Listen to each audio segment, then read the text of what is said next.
Hi guys, I'm Kesha. Welcome to my channel, to my Wonderland, and to my coffee times. And today I'm sitting here down for you to talk about all the things that I watched in the month of September. So grab your cup of coffee and let's start. It's coffee time. First of all, let's start with all the shows that I watched on Netflix, which is where I watch most of my stuff, let's be honest. So I watched season 2 of Elite or Elite, and this is a Spanish Netflix exclusive that it's been said to be kind of the Spanish response to 13 Reasons Why.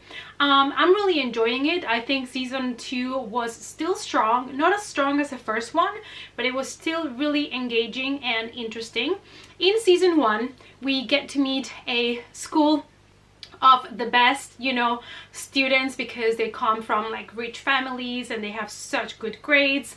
And basically there is this other school where the not so wealthy kids go to, and there is an accident in that school and the school needs to be shut down. So I think 3 of the students that used to go there get like a grant, they get like a pass to go to the rich people's school. So it is about, a lot of drama and relationships between rich people and poor people, and the difference of how they live and how they understand life, relationships. And I thought it was gonna be boring just based on that, but actually there's a lot going on.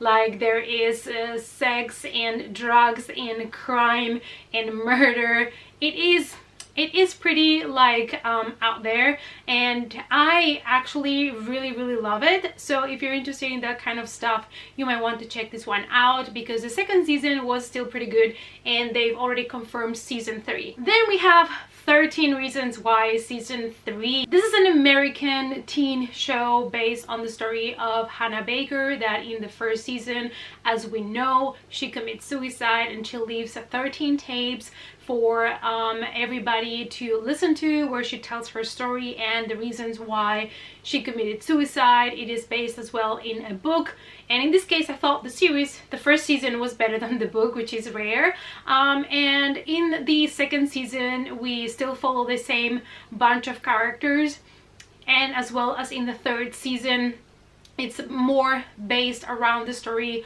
of Clay Jensen and Bryce. But the third season, it was a struggle. Like, it was dragging so much. I feel like they should have left it after season 2.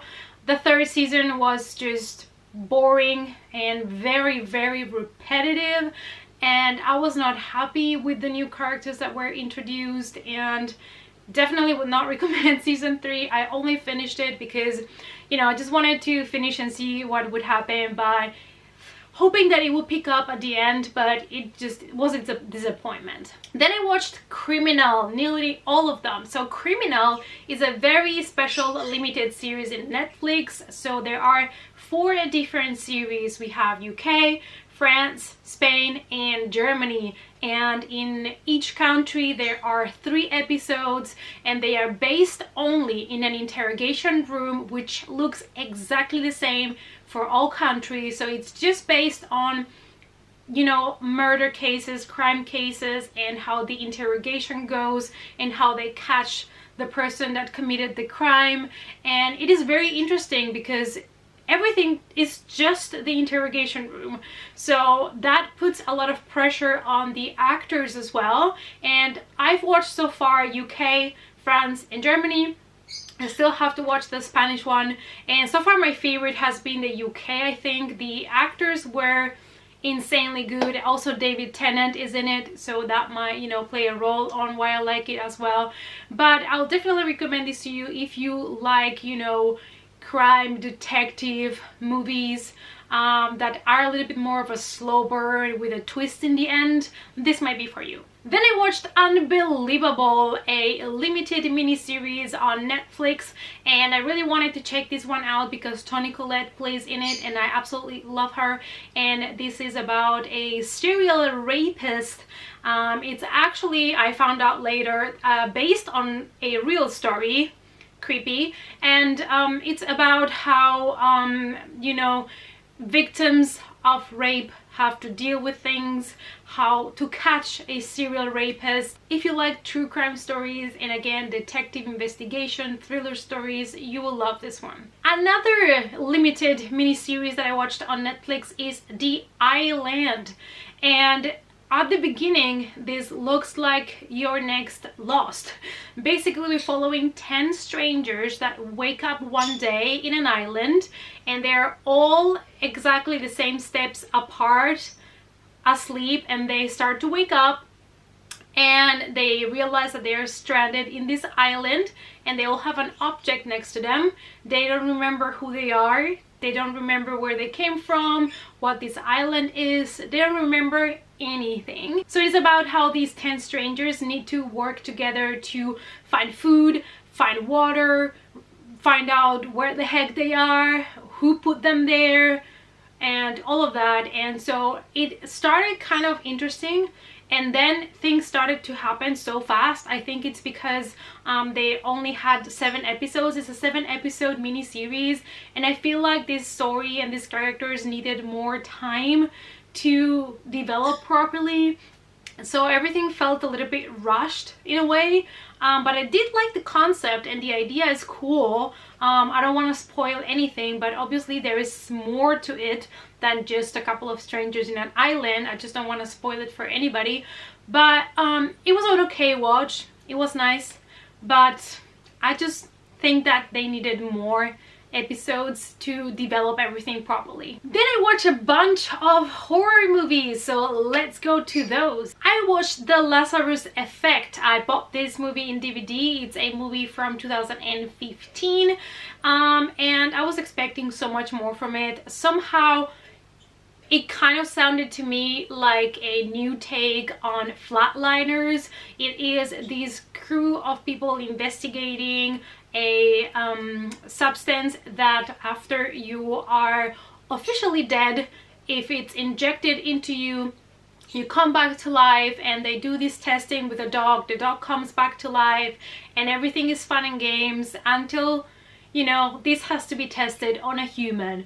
And I thought, awesome, I'm all for that. And also Evan Peters was playing in the movie, and I really like him since American Horror Story, obviously, but boy was it bad. I did not like it really much. There was only like a couple of good scenes that I liked, especially towards the ending, but the rest was just a little bit yikes. Then we have The Possession of Hannah Grace. In other countries, I believe it's called Cadaver. And this is a movie from 2018 that actually got bad critics, but I liked it. I really enjoyed it. It was available on Netflix, even though it's not exclusive. So I decided to give it a watch, and I actually really like it. It is about this girl that is being exorcised, and they don't know how to kill the demon that's inside her. And so we follow as well a police officer that had to retire a little bit from the police life after an incident, and she starts working at a morgue, and then obviously weird things start to happen in the morgue. And I liked it. I liked the atmosphere, I liked the story, and I don't know, it might not be for everybody because apparently it has very bad critics, but I did enjoy it. So if you like movies, it's not really a movie about the exorcism per se, but more about the evil basically inside of Hannah. So I don't know, you might want to give it a try. I liked it. I cannot make any promises because a lot of people hated it, but I tend to like some movies that not everybody likes. This might be one of them. Then we have Velvet Buzzsaw. This is a Netflix exclusive that I have been putting off to watch for the longest time, and I decided the other day, now it's time to watch it. Boy, this was bad. I did not like this movie. I had such high expectations. Toni Collette is in this movie, Jake Gyllenhaal is in this movie, and I'm like, this is gonna be so good. Nope, And I kind of liked the trailer and kind of the story that I could get from the trailer, which was that there was these people that have to deal with art selling and museums and selecting art pieces, and they found all of these paintings, and they start to sell them, but then there's something wrong with the paintings or with the material that they're done with, and people get killed. And I was like, this is great story. No, it was kind of a very messy movie. It was predictable, it was boring, and it only had a couple of good gory deaths, but that was about it.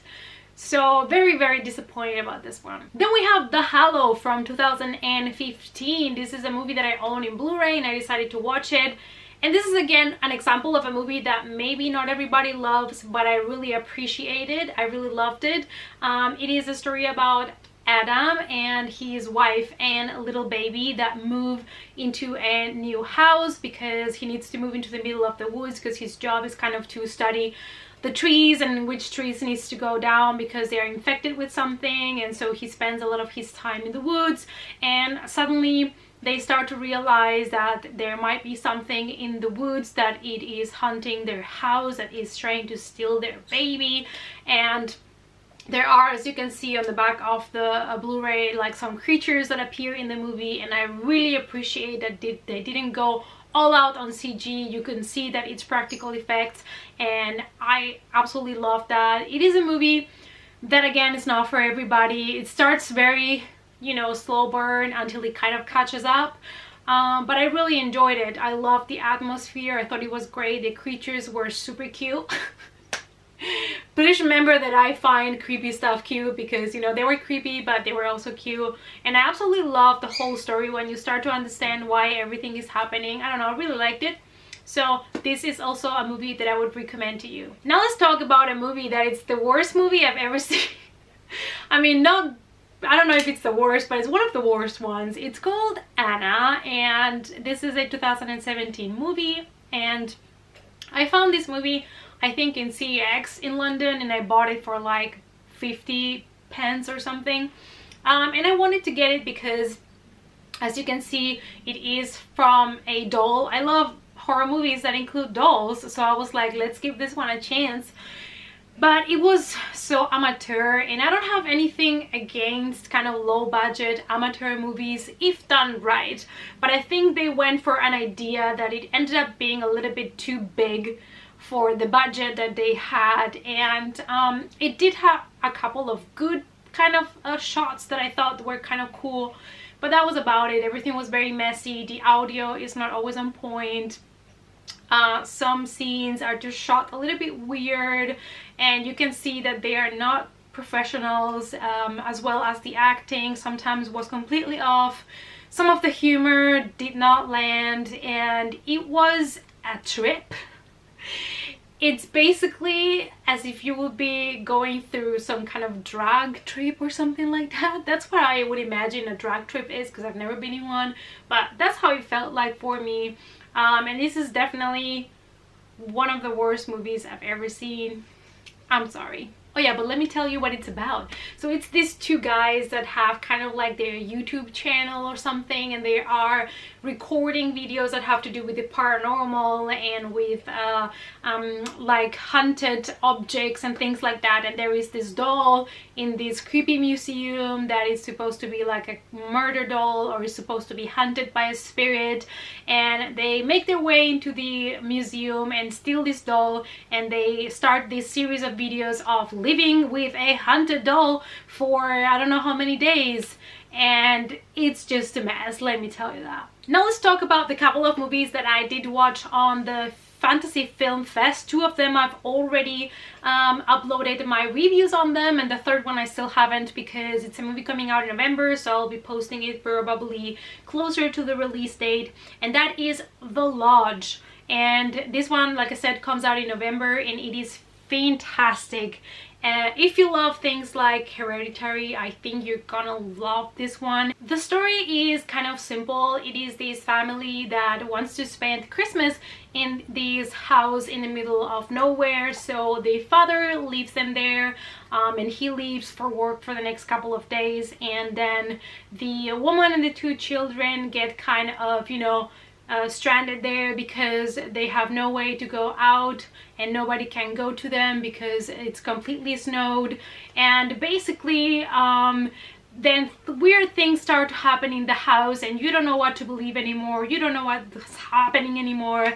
I don't want to tell you much about it. I think it's a movie that you need to go into it without really knowing much, so that you can get surprised, so that you can get, you know, all the twists and things. So you can watch the trailer. It doesn't really spoil anything, but you know, make yourself a favor and go watch it, because I thought it was absolutely fantastic. Then I watched Freaks, and this is a 2018 Canadian/American movie, and it had elements of science fiction, superheroes, and horror. And I believe this was shown in the Toronto Film Festival, but it was never you know, released in regular theaters, at least not here. I believe in Germany it's not going to be released in Blu-ray or DVD until January 2020, so it was a great pleasure to see it before everybody else. And it's the story about Chloe, and she has a special power, and her dad is trying to keep her away from the rest of the world, because he's always telling her that the bad guys are gonna come for her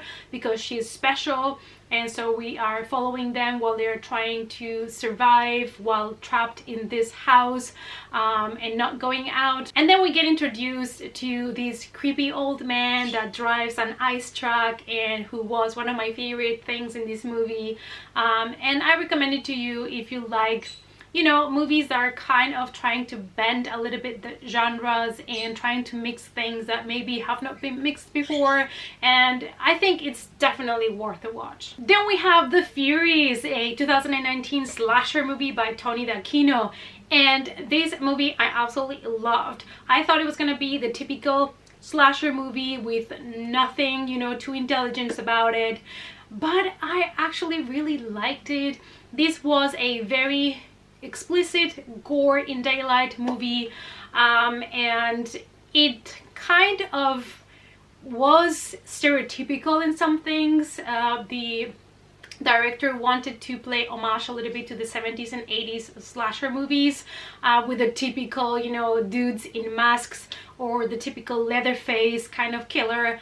But then he gave a twist to this kind of stories, and it ended up being really awesome. It's basically kind of like a survival story. We have these girls that are being put in little kind of coffins, and these coffins are deposited in the middle of nowhere in a big you know, mountain surrounded by woods.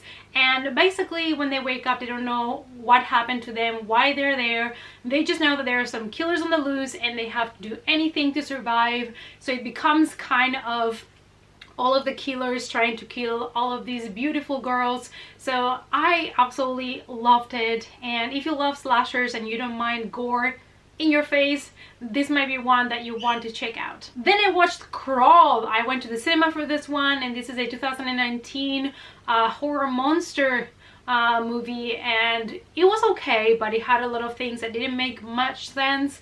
It was very predictable.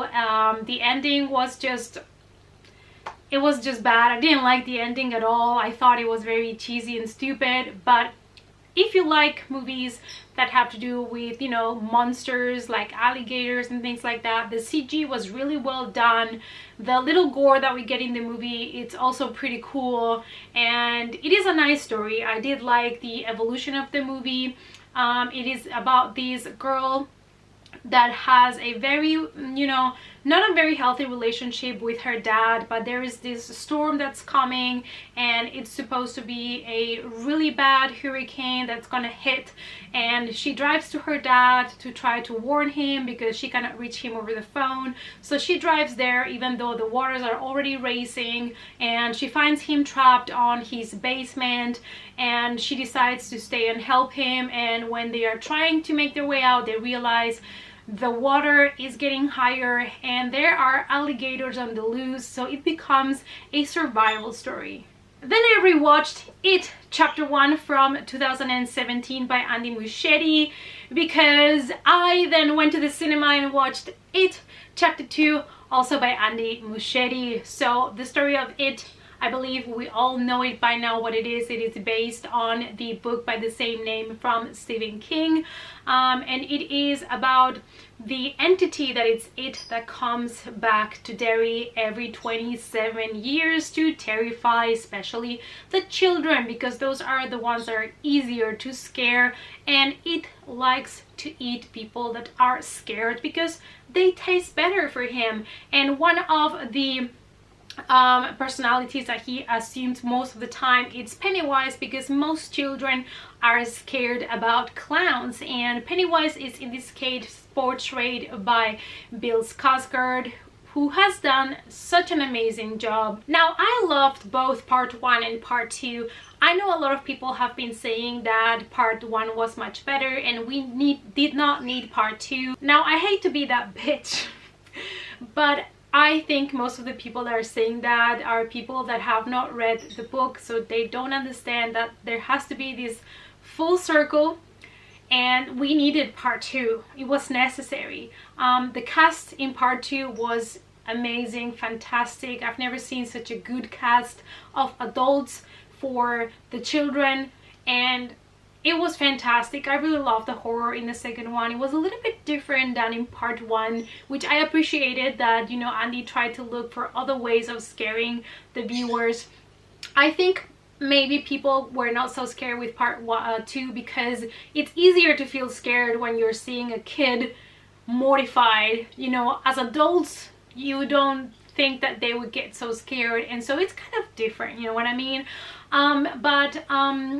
I think it was really important for the whole story of Derry and Pennywise, and it was important to finish the story that our characters started in part 1, and I absolutely loved it. And you know, I understand why some people did not like it. Some people complained that the movie was too long, but I didn't see many people complaining about Avengers Endgame being too long. And you need to realize we have here a lot of children, and we need to follow the backstory of all of them to understand what's happening. And I think Andy Muschietti did a great job to select the important scenes from the book and to make it understandable, to show us everything, you know, from the backgrounds from all of the characters very quick, just to give us a wrap up on their backstories and then give us an epic ending on this amazing story of It. And I was really satisfied with the movies, with both of them.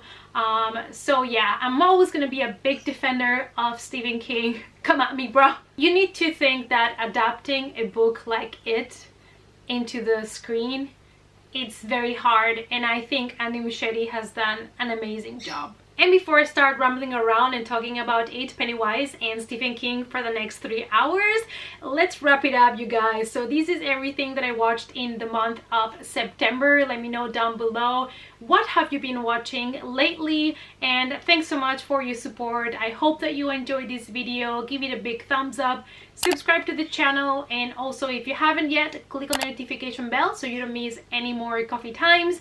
If you have Facebook, Twitter, or Instagram, my links to those social media can be found in the description box down below. And I hope to see you all in the next coffee time. Bye!